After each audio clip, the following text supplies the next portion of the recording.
Flying over megaliths in Peru and Bolivia with Quadcopter Pachacutec. Another Hidden Inca Tours video. One great way to see sites in ancient Peru and Bolivia and elsewhere is via a quadcopter, such as the one that I have, because it allows you to see things from above, sometimes some very important aspects which you won't be able to see from the ground, a ladder, or any other method. And that helps us to figure out the actual exact shape of some of these very strange objects. Now you can see the Inca terraces in the background, but what we just flew over was a megalithic structure, the most ancient part of the site.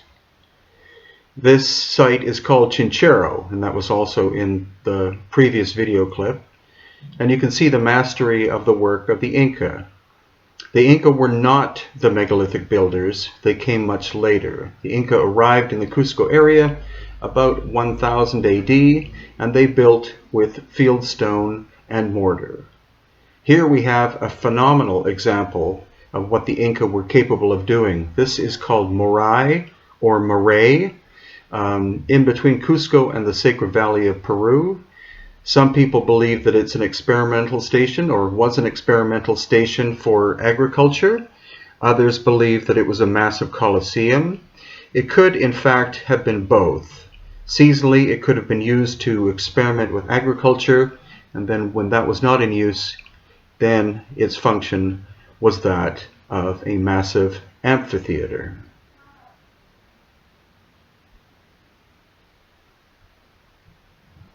Then we have Ollantaytambo in the Sacred Valley of Peru.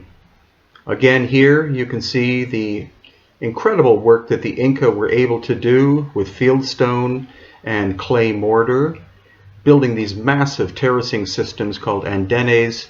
Some of these andenes are 10 to 12 feet tall, and you can see the majesty of their construction. However, where you find an Inca site, you almost always also find a megalithic aspect, and that is what we're looking at here. The so-called Sun Temple, which is part of Ollantaytambo, but is thousands of years older than the Inca. The Inca, in fact, discovered this and other sites. And near Lake Titicaca, we have Tiwanaku, the famous Gate of the Sun, one solid piece of stone, not made by the Tiwanaku people themselves, but someone else thousands of years before. And by being able to fly over top of it, you see that originally there were stones that interlocked into the top of this thing. So it was not an independent gate, it was part of a complex. And nearby, the very beguiling site called Puma Punku, which, as you can see, is in complete ruins. Now, it's not simply the fact that this site was abandoned 1,000 years ago by the Tiwanaku people, but since that time it's been used as a quarry by the local people who came after the Tiwanaku, as well as the Spanish, and even up until the 20th century. But you can see the obvious megalithic aspects of this. The precision of the stone cutting is possibly comparable with that we can do in the 21st century. It is not the work of a primitive group of people or a tribal people who had Bronze Age technology. Clearly, this site was also hit by a massive cataclysm of some kind, and the remains themselves, though scant, are still very worthy of investigation. And here you can see the famous H blocks of Puma Punku, of which 8 remain. Then we have what's called the Gate of the Sun, about an hour's drive south of Cusco. You can see the Inca work on the left, and then the megalithic work in the foreground. The Inca work is on top of the megalithic work, so clearly the Inca discovered this ancient megalithic site and then built on top of it. And thanks to the Pachacutec quadcopter, we get a beautiful view of the megalithic on the right and the Inca on the left. Then we have Silustani, which is near Lake Titicaca. These towers are called Chulpa. They have been identified by archaeologists as being funeral towers, but likely they were created as energetic structures thousands of years before they were recycled and then used as funeral towers.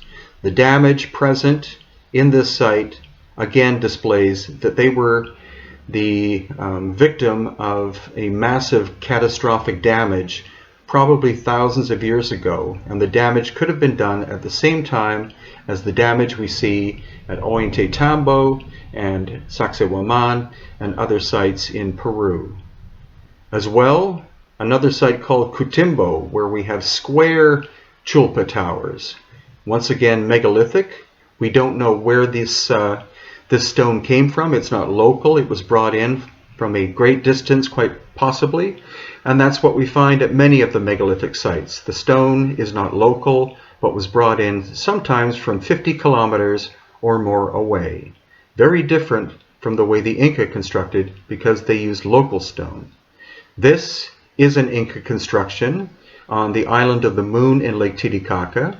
Again, you see field stone and mortar. And then one of the strangest sites, again, near Lake Titicaca. This is called Amarumuru or Aramumuru. Literally, no one knows who made it or when or what its function was.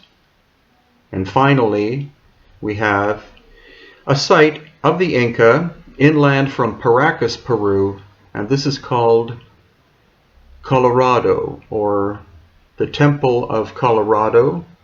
And this was an Inca construction. Clearly, again, you see the clay and the stone. Join us on one of our upcoming tours.